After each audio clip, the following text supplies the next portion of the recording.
بسم اللہ الرحمن الرحیم۔ السلام علیکم عزیز متعلمین۔ عربی گرامر کے ایک اور سبق کے ساتھ محمد اقبال حاضر خدمت ہے۔ پچھلے سبق میں ہم نے اسماء اشارہ پڑھے اور اسماء اشارہ میں مذکر اور مؤنث دونوں شامل تھے۔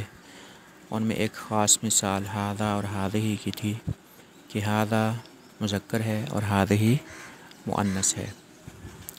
مذکر اور مؤنث سے ہی متعلق آج کا ہمارا سبق ہے۔ تو مذکر وہ اسم ہوتا ہے جو کسی نر کے لیے استعمال ہوتا ہے، اور مؤنث وہ اسم ہوتا ہے جو کسی مادہ کے لیے استعمال ہوتا ہے۔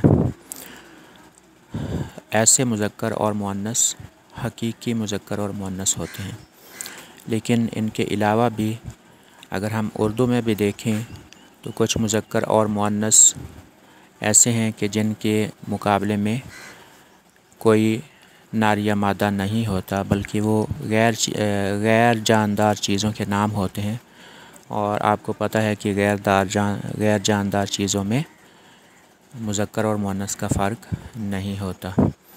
اسی طرح سے عربی میں بھی جو مؤنث غیر حقیقی ہیں، یعنی بے جان چیزوں سے متعلق مذکر مؤنث ہیں، تو ان کا معاملہ مذکر و مؤنث حقیقی سے مختلف ہے۔ تو آج ہم پہلا قاعدہ پڑھتے ہیں مذکر سے مؤنث بنانے کا۔ وہ یہ ہے کہ کسی مذکر اسم کے آخر میں تا مربوطہ لگا دینے سے وہ اسم مؤنث بن جاتا ہے۔ مذکر اسم کو میسکولن ناؤن کہتے ہیں اردو میں، اور مؤنث ناؤن کو انگلش میں بتانا چاہ رہا تھا، مؤنث اسم کو انگلش میں کہتے ہیں فیمینن ناؤن۔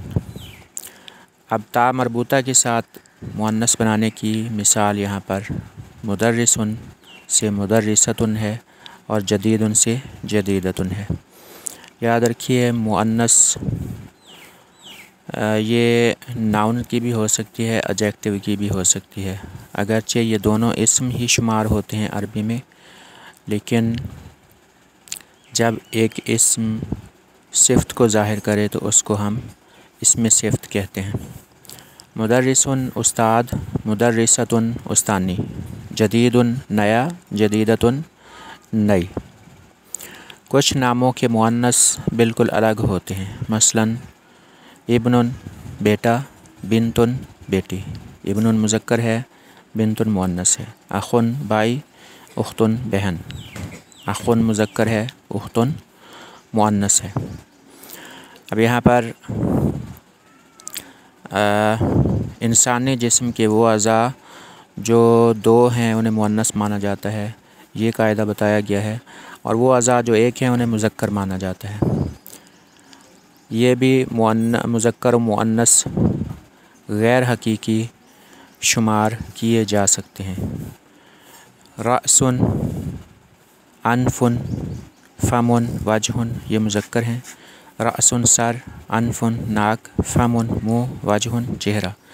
یہ اعضاء ایک ایک ہوتے ہیں، ان کا جوڑا نہیں ہوتا، یہ مذکر ہیں۔ یدن ہاتھ، دو ہوتے ہیں، یہ مؤنث ہے۔ رجلن پیر، دو پیر ہوتے ہیں، رجلن مؤنث ہے۔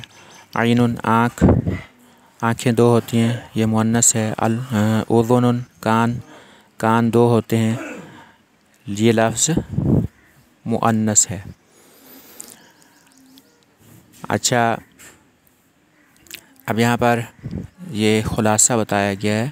پچھلے صفحے پر دی ہوئی مثالوں سے صاف ظاہر ہے کہ اردو کی طرح عربی میں بھی بعض اسماء مذکر استعمال ہوتے ہیں اور بعض مؤنث۔ مؤنث اسماء کے آخر میں اکثر تا آتی ہے، لیکن بعض اسماء ایسے بھی ہیں جو مؤنث ہیں لیکن ان پر تا نہیں آتی، جیسے القدر، ہانڈی۔ اس لیے ہمیں چاہیے کہ ہم ہر لفظ کے ساتھ یہ بھی سیکھیں کہ وہ مذکر ہے یا مؤنث۔ ہمارے ہاں ایک جو تشویشناک بات ہے وہ یہ ہے کہ ہمارے نام جو ہیں، ہمارے ناموں میں بھی یہ نہیں دیکھا جاتا کہ یہ مذکر نام ہے یا مؤنث نام ہے۔ لڑکیوں کے نام مذکر ہیں، لڑکوں کے نام مؤنث ہیں، تو یہ ہماری کم علمی ہے۔ تو یہ سبق جب آپ سیکھیں گے اور اس پر غور کریں گے تو مستقبل میں آپ اپنے لیے بھی اور دوسروں کے لیے بھی فائدہ مند ثابت ہوں گے۔ اگلے سبق تک کے لیے اللہ حافظ۔